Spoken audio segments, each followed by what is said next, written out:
And with the 2024 NBA All-Star Weekend occurring this weekend from Indianapolis, Indiana, I thought it would be the perfect time to give you my top 10 teams. Now, these are not the best teams in the NBA. As a matter of fact, some of them aren't even in the postseason right now or barely surviving on the cuts of the play-in tournament.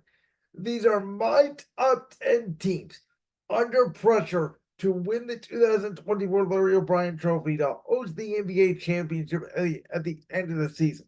Some of these teams, again, are barely playoff teams right now. Some of these teams may not even make the playoffs at all. But what I'm considering is history with championships. Is a dynasty teetering? Is a superstar leaving? Have you been together for 6, 7 years and not gotten over the hump? Is there injury history where this year you've been healthy and it's, maybe your best chance to win a championship? That's what I'm taking into account here. Again, this is not the best end teams in the NBA. It'd be a completely different list. These are the top 10 teams who, in my opinion, because their franchise is teetering for one way or another, have to win the championship this year. Now, I got to admit, there's really only about 6 or 7 teams really under pressure. So extending this to 10 is sort of more based off seeding, but I'm not going to kill the first couple teams here. For example, number 10 is the Minnesota Timberwolves. And I put Minnesota here just behind Oklahoma City because Minnesota is, a little bit better, I believe. Anthony Edwards having a stud of a season. Karl-Anthony Towns having a great year. Rudy Gobert is having a great year. Minnesota has been right there with Oklahoma City, sort of the 1 and 2 seed, with now Denver and the Clippers hanging in the balance. But again, nobody is going to kill Minnesota if they don't win the championship this year. But the reason why you could put them on this list at number 10 is as Minnesota in the last 2 decades had a better basketball team. This may be their best shot to do it, which is why they're on the list. Number 9, I have Oklahoma City. Shai Gilgeous-Alexander has been essentially carrying this team. We know what the Thunder have in terms of their young war chest, their young nucleus of players as well. We know they are building this more towards the future. But again, end of the season here, they're going to be right there at that number 1, 2, or 3 seed, which we know historically does matter in the NBA. Now with the NBA increasingly becoming more international centric and more star focused and more youth centric, as LeBron's teams have struggled and Steph Curry's teams have struggled throughout the regular season, it is time for OKC to show the world they are not Sacramento last year. They are not too young. They're going to have a higher seat. Sacramento had to go through Golden State, and it's a real possibility here that, Oklahoma City and Minnesota, for that matter, they both may have to go through, the likes of the Lakers or Golden State or a Dallas with Luka Doncic in the first round. So there is pressure there. You don't want to get eliminated early. I like Oklahoma City. I think they're a little bit deeper than Minnesota, which is why they're at number 9. Now, number 8 is Denver. Now, they obviously won the championship last year. There is a little bit of pressure on Denver, though, if they want to make this a dynasty. Pretty much the same team from last year, at least the leaders of it. Porter, Jamal Murray, Nikola Jokic, obviously. That Denver team last year was so deep and so good and so skilled. Yet, despite that, the Lakers and LeBron, I talk about this all the time, in 4 straight Western Conference Finals games, they had them beaten and they could not close the deal. Miami beat them game 2 in Denver. It's just Denver's defense really shut them down. Jamal Murray last year was healthy. Denver was able to break through and win the championship. This year, Murray's been a little bit injured. Jokic has missed some time. Denver, again, the pressure's not really on them to win the championship because they already did last year. The pressure here is from a standpoint of, can you become a dynasty? Can you go back to back? And the easiest sport to do it, I believe, in the NBA. They're a very good team. They're young. They're going to be around forever. but are they going to be one of these teams like the '08 Boston Celtics? They, win one championship, then get close multiple times and don't pull it off. Milwaukee Bucks with Giannis Antetokounmpo, if they don't pull through with Damian Lillard in the next few years, are in danger of doing this as well. So from that standpoint, there's pressure on the Nuggets. Number 7 is the Golden State Warriors. And again, this is based off legacy, history, and dynasty. We know they're a team that's barely above 500. We know they're a team that is just barely sniffing the play-in tournament right now. So if you're asking me why they're number 7 on the pressure scale winning the NBA championship, it's because this is going to be the last run of the dynasty. They have to do it this year because Klay Thompson is going to be out the door next year. I think there's a good chance Draymond Green may be out the door next year. Golden State, they want to maximize Steph Curry's opportunity for an NBA championship. Now, Curry does have 4 championships and he's been to 6 finals. But in order for Curry to get there and to match Kobe Bryant with 5 championships and what would be 7 finals appearances, this Golden State team filled with a lot of veterans is going to have to go on a run of a lifetime. Can they do it? Probably not. We watched New England at the end of their dynasty, how they sort of filtered out. We know this is how it happens, right? With dynasties, you go from very good to average to you can be very bad quickly. I do not want Steph Curry's last years in Golden State to look like the white great Kobe Bryant's last years in LA. For that reason, with Klay Thompson probably out the door, with Draymond potentially out the door, the original Golden State dynasty may be teetering here. What do they do to try to get Steph another star player, try to get them to win another championship? That's why this sort of the Golden State Warrior way, if you will, it all hinges on this year, in my opinion. Now, number 6 is the Sixers, and why I put them a little bit low on this list, opposed to 3 or 2, is because of Joel Embiid's health. Now, Joel Embiid, we know he's been out for the last couple of weeks with that meniscus injury. If he was healthy all year long, and he was eligible for MVP, and Philadelphia was up there with the Knicks and the Cavs, then there would be more pressure on Philadelphia because this would be their best team to go out and win the championship. I don't think this is their best team. The question, and I posed this a couple of weeks ago here for the Sixers, is going to be if Joel Embiid keeps getting hurt constantly year after year after year, and you're stuck and you can't beat Boston and you can't beat Milwaukee and your ceiling is the second round, do you basically say, hey, the process was not worth it? We need to move on from Joel Embiid. We need to get a bunch of picks. We need to build around Tyrese Maxey, and we need to get another star that is more dependent than Joel Embiid. Because as great as Embiid is, if he's not out there, then you're pretty much wasting seasons. And Philadelphia's gone through how many coaches? Brett Brown, Doc Rivers, Nick Nurse. And this has been the process, which I always praise the start. They did get Ben Simmons out of that deal. They did get Joel Embiid. They had Jimmy Butler for a year. They really had a shot at a championship in 2019. And they lost that game to Toronto. Then a couple years later, they lose the game to Atlanta, game 7 on their home floor.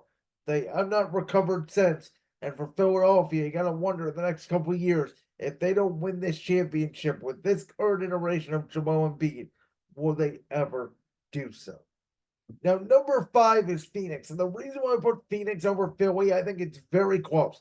But we all know Devin Booker, Bradley Beal, Kevin Durant, the Suns, they fired Monty Williams because Kevin Durant wanted them fired.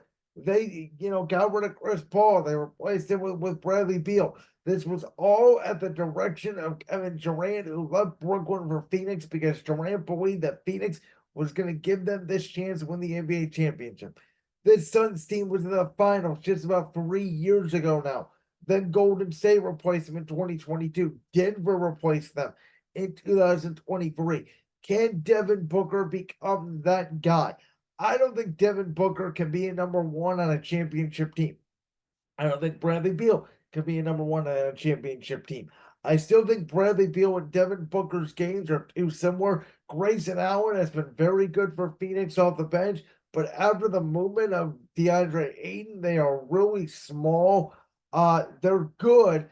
I don't know if they're championship good, but Durant is healthy right now. And Durant, in the next couple years, I suspect him to potentially move away from the game. So again, this is an age issue here because if Phoenix does not capitalize and win the championship in the next couple of years, will they ever? Number 4, the Milwaukee Bucks. The addition of Damian Lillard. I said going into the season, the pressure was on the Bucks to at least make the NBA Finals, and I stand by that. You cannot trade for Damian Lillard, who many people think is possibly in this generation, and I specify this generation, the best player to not ever make an NBA Finals. Could be very possible. I think Damian Lillard's a very good point guard. I question sometimes, is he that guy? I think he really is a number 2, mentality wise, but he thinks he's a number 1. I think in the postseason, it's gonna have to rely on Giannis Antetokounmpo, Brook Lopez, Chris Middleton, and Damian Lillard can be that extra offensive sauce. Now, ever since losing Drew Holiday, their defense has not been the same. But they removed Adrian Griffin midway through the season for Doc Rivers for a reason. Milwaukee is putting all the pressure on them. They did not think Adrian Griffin, in my opinion, could handle the spotlight of a close game. Situational play calling in a 7-game series where adjustments need to be made. Giannis Antetokounmpo, there's a reason why they went out and got Damian Lillard because Milwaukee was afraid Giannis was going to bounce. Milwaukee knows they're trying to do everything in their power to win an NBA championship. Giannis and Dame together. If they fail in the finals, it's one thing. To not get there, though, is a completely another thing. It'd be an absolute failure after losing to Miami in the first round last year, where the only game they won in the series was the game Giannis did not play. There is huge pressure on Giannis and the Bucks to win the championship. Again, I think if they get to the finals, it'd be a successful season, but they are definitely one of the favorites in the East. The other one here, the Boston Celtics. Again, Jayson Tatum, Jaylen Brown, Al Horford. Now they bring in Drew Holiday this year, but sort of the nucleus of the Boston Celtics team.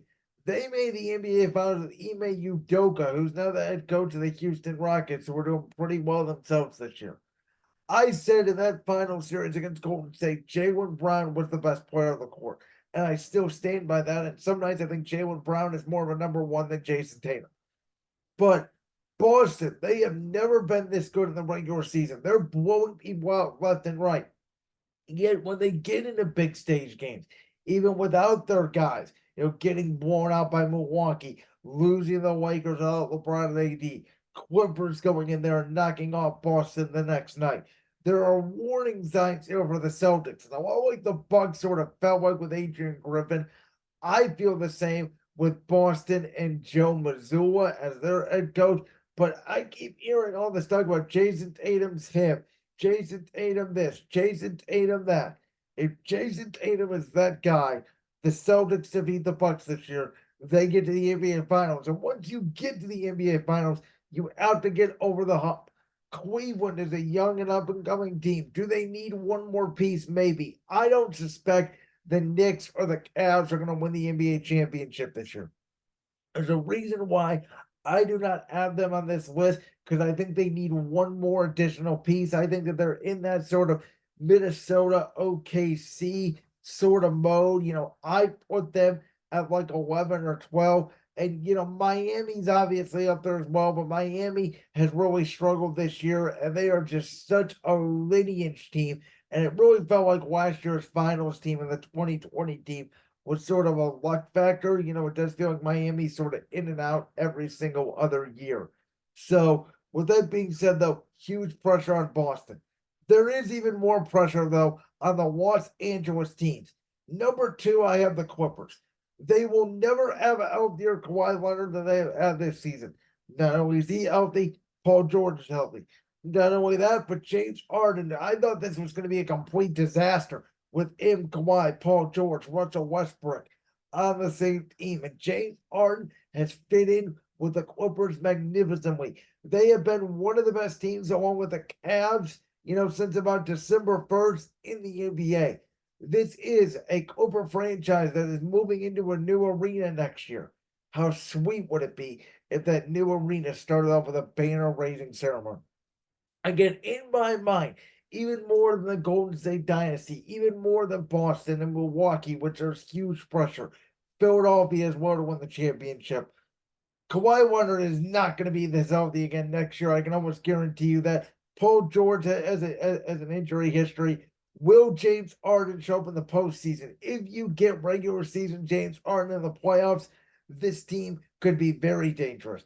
If you get postseason James Harden in the playoffs, this Clippers team would flame out. And we talked about historically in the NBA, you need a top 3 seed to win a championship. If this team goes home early, it'd be a colossal failure. Them and Denver, to me, should be the 2 favorites right now in the Western Conference. It's a big year for the Clippers, who've never been healthy. They have to capitalize on this year. And the number 1 team, to me, to win the championship this year, there's so much pressure on the Los Angeles Lakers. It's obvious. They did not make a move at the trade deadline like they did last year. They're pretty much staying pat.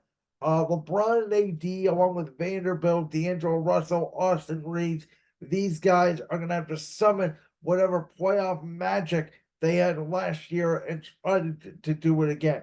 Because this may be LeBron's last best chance to win a championship. After this year, if Bronny James coming out of USC, I don't even know if he's a real NBA player, but an NBA team is going to take a chance on him because they want LeBron on their roster. A team like a Philly, a team like a Cleveland, hell, a team like a Minnesota. Anybody who feels that they're legitimately close, they may just need a piece away, may just try to draft Bronny James and try to get LeBron James over to their side. The Lakers, ever since they won that championship in 2010 against the Boston Celtics, outside of the few years LeBron gave them, obviously, with the bubble championship down there in Orlando, they have mostly been an irrelevant franchise. They were an irrelevant franchise. Kobe Bryant's last years, they were irrelevant before LeBron got there. And quite frankly, after the bubble championship, they have not been very good teams. The Laker brand has not been great over the last 20 years. This may be LeBron's last year in a Laker uniform, whether it's AD getting old and they may have to move on for him, or whether it's basically if LeBron walks, you getting no assets for him. The pressure is really on the Lakers this year. As long as you have LeBron on your team, you have to win the NBA Finals, or it will be considered a colossal failure. So again, from 10-1, these are my top 10 NBA teams under pressure to win the 2024 NBA Finals.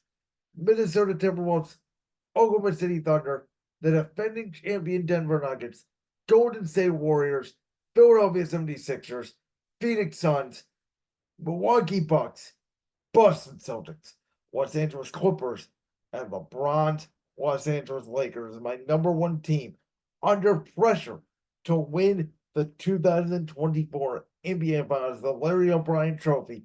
Again, these are not the 10 best teams in the NBA. These are the 10 teams that, no matter if it's age, dynasty, best team you'll ever have, health, what have you, this is your year to capitalize and go win the title. Like that clip from the Brand Sports Podcast? If so, make sure you go down there and hit that subscribe button. While you're down there hitting the subscribe button, make sure to also hit the notification bell so you never miss another upload. And make sure you check out all the other clips from the Brand Sports Podcast right here on YouTube.